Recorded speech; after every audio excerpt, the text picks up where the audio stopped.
இயேசுவில் எனது அன்பிற்குரியவர்களே, உங்களுக்கு என்னுடைய இதயம் கனிந்த வாழ்த்துக்கள். வணக்கம். அன்பானவர்களே, மத்தேயு நற்செய்தி 10ஆம் அதிகாரம் 37 42 முடிய நம்முடைய சிந்தனைக்கு.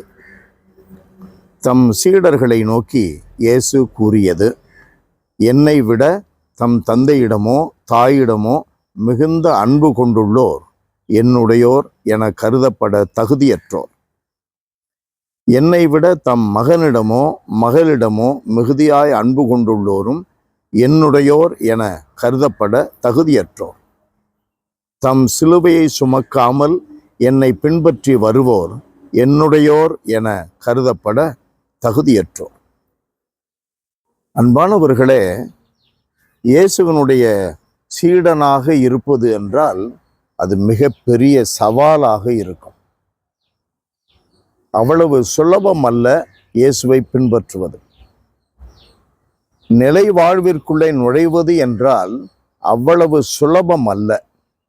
சில சடங்குகளை வைத்துக்கொண்டு, சில கோட்பாடுகளை மனதிலே வைத்துக்கொண்டு நம்முடைய விருப்பத்திற்கு நடந்து சென்றால் அந்த பயணம் நிலை வாழ்வில் முடியாது.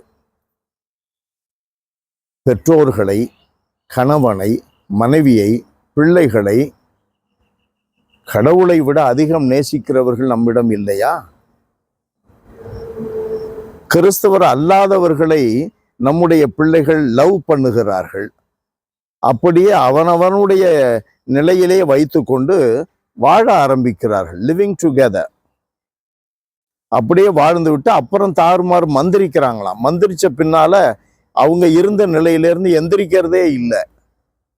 அதை பெற்றோர்கள் அப்படியே என் பிள்ளை என்ன பண்ணுறது, விரும்பிட்டான், என்ன பண்ணுறது, நீ வளர்த்த விதம் அப்படி, நீ கடவுளுக்கு முதன்மை இடத்தை கொடுத்து வளர்க்கவில்லை, குடும்பத்தில் ஜபத்தில் உட்கார வைக்கல, அவன் உட்காந்து செல்ஃபோனில் நோண்டிக்கிட்டு இருக்கிறவனை எழுந்திரிக்க சொல்லலை, அதை விட்டு வைக்க சொல்லலை, உன்னிடம் கண்டிப்பு இல்லை.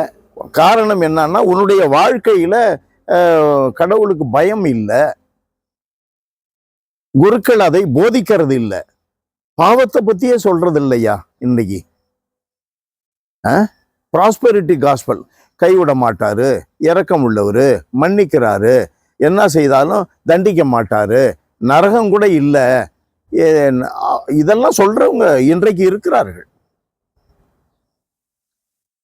ஏன் கண்டிக்க மாட்ட? பெற்றோர்களுக்குரிய கண்டிப்போடு ஏன் பிள்ளைகளை நடத்தல?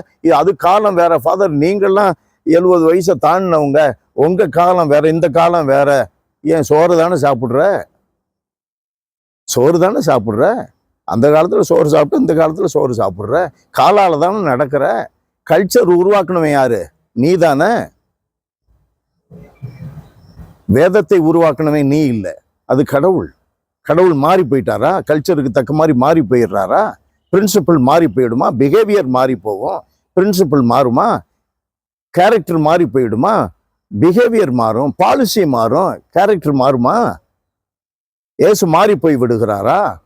நேற்றும் இன்றும் நாளையும் மாறாதவர் நம் ஆண்டவர் இயேசு கிறிஸ்து. தெய்வ பயம் மாறக்கூடாது. பிள்ளைகளை கண்டித்து வளர்ப்பது, சிறு குழந்தையிலிருந்து வளர்ப்பது. எத்தனை குடும்பத்துல இன்றைக்கு செல்போன் கொடுக்காம வளர்க்கிற பெற்றோர்கள் இருக்கிறார்கள். தினந்தோறும் திருப்பலியில் பங்கெடுக்கிற குடும்பங்கள் இருக்கின்றன. தினந்தோறும் விவிலியம் வாசித்து குடும்ப ஜபத்தில் அமருகின்ற குடும்பங்கள் இருக்கின்றன.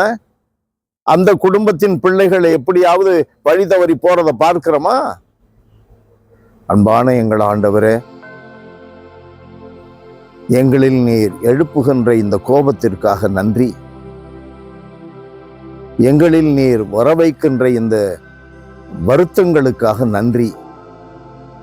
இவைகளெல்லாம் நீர் எங்களை நேசிக்கிறீர், எங்கள் மனசாட்சியை கூர்மைப்படுத்துகிறீர். அதனுடைய அடையாளங்களாக நாங்கள் பார்க்கிறோம். ஆண்டவரே, எங்களுடைய வாழ்வு உம்மை நோக்கியே இருக்கட்டும்.